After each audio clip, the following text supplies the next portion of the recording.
So what's the right price for a house? How can you negotiate the price of already constructed houses? And how to come to the price point you want? In this video, we're going to show you 10 options on how to reduce the price for your house or flat, which has already been constructed. The list has been compiled based on our own experience, as well as while guiding others on how to buy flats and houses here in Germany. Hi, my name is Ajay, and in this channel, we're going to guide you on how to buy a house here in Germany.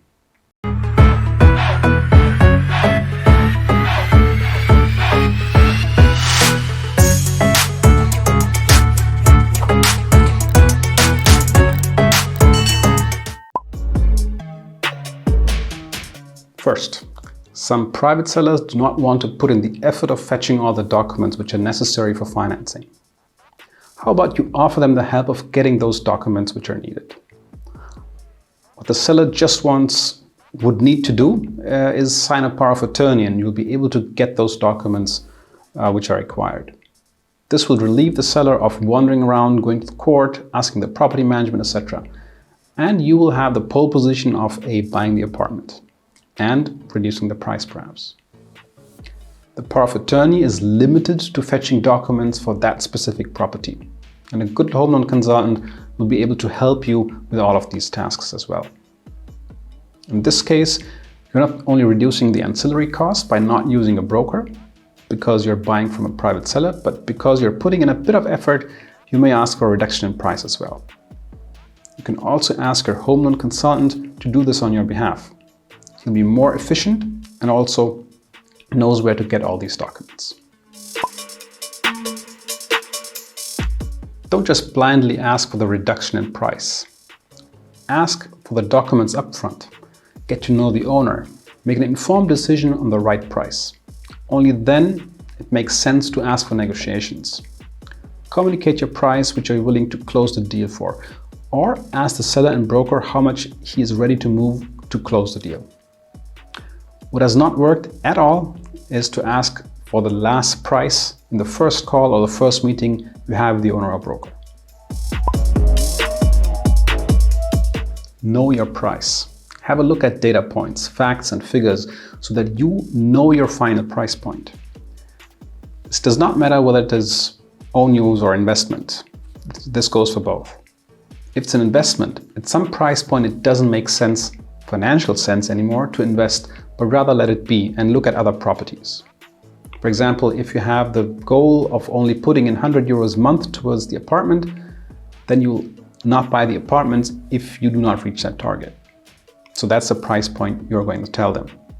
There are other apartments and other opportunities available in the market to meet your goal. If it's own use, look at the EMI which you're able to pay and which you're willing to pay.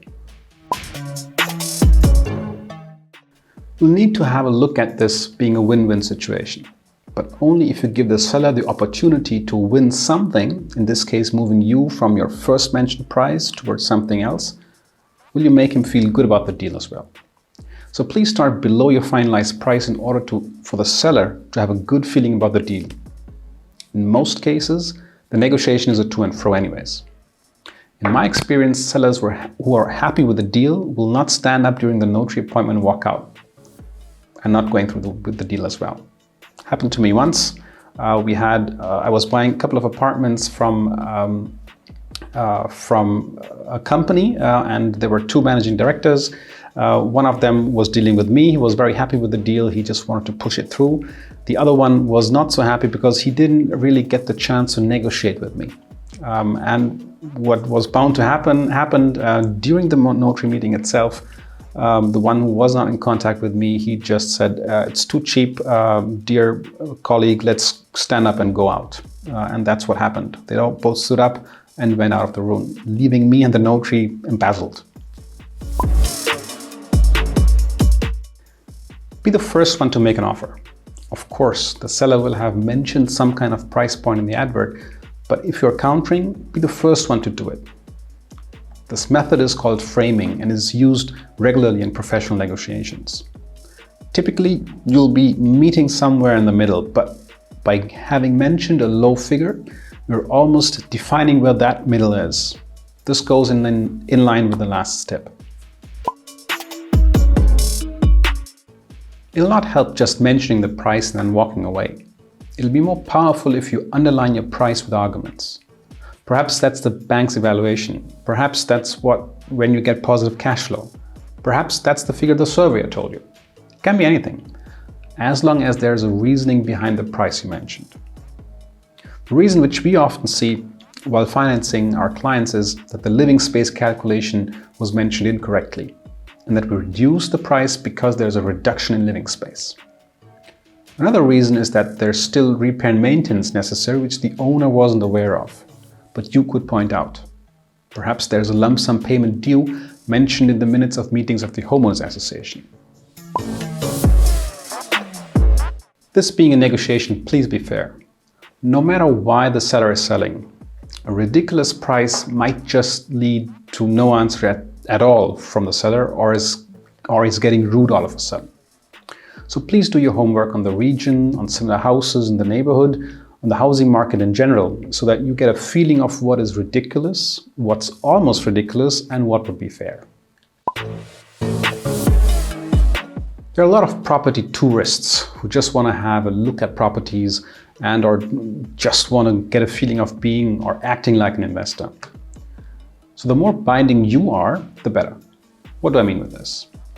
Tell your broker or the seller that your financing is already clear and pre-approved by the bank by showing him a pre-approval letter, Finanzierungsbestätigung, which a good home loan consultant will give you upfront. If you're aligned to meet someone at 3 p.m., be there on time. Even better, be there 10 minutes early. Not only to show that you value the seller's time, but also that if you say something, you really mean it and you're a man of your word. If you say you're going to write an email with the offer, please do so. Be holistic. Don't only look at the price, but also get to know the neighborhood. Mention that you saw the playground, the church, whatever, to be able to bond with the broker or seller. This might impress them, but of course not all. From pricing perspective, check with the bank's evaluation of the property, either directly with your bank, if they're open to share this data, or with a good home loan consultant who can guide you. Not only in the pricing part, by the way. If you need support here, please let us know. You will find contact information in the description below. If you're not good at this, don't have experience, or just believe the language is a huge barrier, please check in with your home loan consultant on whether he can pick up that task for you. You might have one or two different arguments in his favor, aligning with the broker on a faster transaction. This might lead to getting the house faster, but also on an ideal price which could fit for both of you as well as the seller.